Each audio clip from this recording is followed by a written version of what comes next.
வெப்ப இலையில சேலை கட்டி பச்சை திருமாலை வேண்டிக்கிட்டு உச்சந்தலை மேல தூக்கி வச்ச கையில மஞ்சள் நூல் காப்பு கட்டி வெப்ப இலையில சேலை கட்டி பச்சை திருமாலை வேண்டிக்கிட்டு உச்சந்தலை மேல தூக்கி வச்ச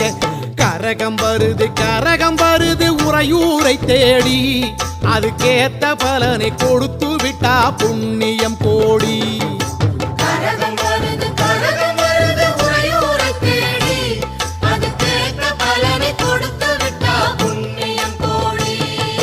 வெங்கல சொம்புல பால் கோதிக்க வேப்பிலை வாசத்தில் ஊர் மணக்க வேகாத வெயில் வேளையிலே பாம்பு சடைக்காரி வாசலிலே